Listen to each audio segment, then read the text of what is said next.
Onu istersen çok.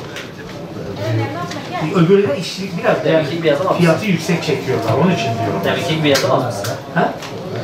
Burada da şu anda Efendim şimdi şöyle bir durum. Zaten biz genel olarak piyasalarda daha önceki yaptığımız yorumlarda da fiyatların yükseleceği yönünde değerli halkımıza bilgi vermiştik. Verdiğimiz bilgiler dahilinde de zaten altında bir 500 lira bandını bekliyorduk.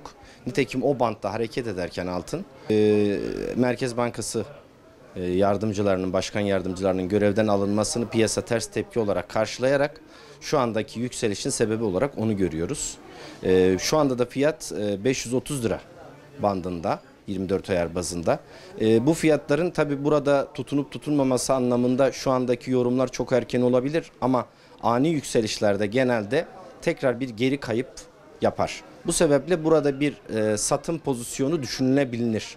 Satım yapıp tekrar 510-515 bandında alabilirler.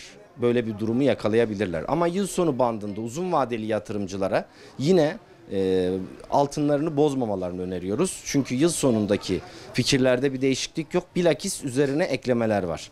Biz yıl sonunda altını 540 lira beklerken bugün 530'u gördüğümüzde bu defa yıl sonu tahminlerini 600 lira bandına kadar çıkaran ekonomistler var. Dinlediğimiz yorumcular var. O sebeple uzun vadeci yatırımcı olan insanlara diyoruz ki bozmayın, bekleyin, düşüş de olsa problem değil. Kısa vadede al sat yapanları bunu değerlendirebilir. Buradan bir satım yapıp bir hafta 10 gün içerisinde bir geri bant yaptığında 510-15 liradan tekrar bir alım yakalayabilirler. Tabii bu bizim kişisel görüşümüzdür. Ne derece olur, ne derece olmaz. Bu da Türkiye'deki politika şartlarına göre işin doğrusu değişiyor. Yapılan bir en ufak yanlış bir ekonomik hamle bizim bu yorumlarımızın tamamını uçuruyor. O sebeple olması gereken aslında en büyük şey doğru ekonomik adımlar, doğru ekonomik politikalar. Bir şeyi alırken satarken tek altın olarak düşünmeyin bunu. Bütün sektörlerde her alanda fiyatlarda sıkıntı, istikrar olmaması bizi yorar ve kaybı uğratır. 2 ay boyunca 480-500 bandında olan altın fiyatı şu son zaman diliminde 500 liranın üzerine çıktı. Merkez Bankası'nın faiz indiriminden sonra doların yükselmesiyle altın fiyatı 500, 510, 520 seviyelerine geldi.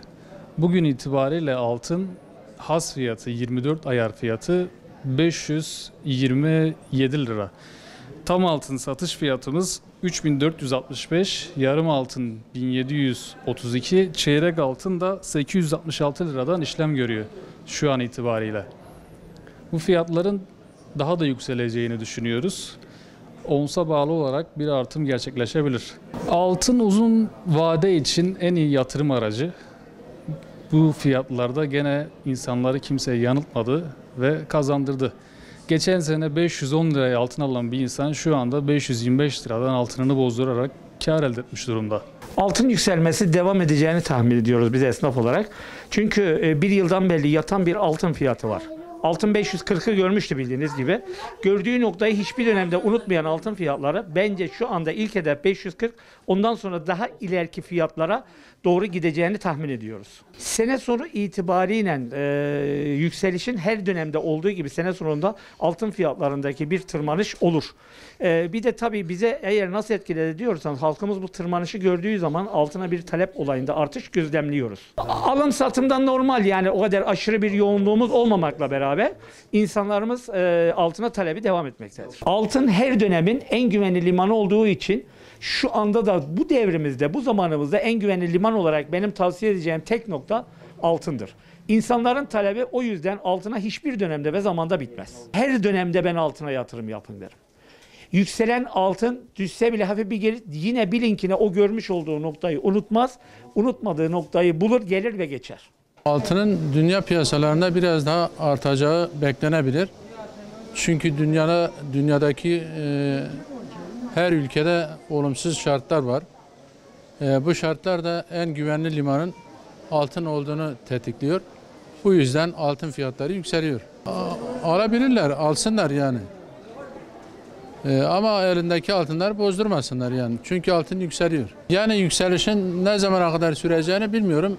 İşte belirttiğim gibi dünyadaki olumsuzlukların ortadan kalkması lazım biraz. Ama bugün dünya geneline bakıyoruz. Bütün ülkelerde olumsuz şartlar yaşanıyor. Bütün ülkelerde pandemiden dolayı sıkıntılar yaşanıyor. Bu bütün altın piyasasını da etkiliyor. Dövizi de az da olsa etkiliyor yani. Bizde biraz durgunluk oluyor. Bazen de yükselişe başladığı zaman vatandaşın alımı biraz daha fazla oluyor.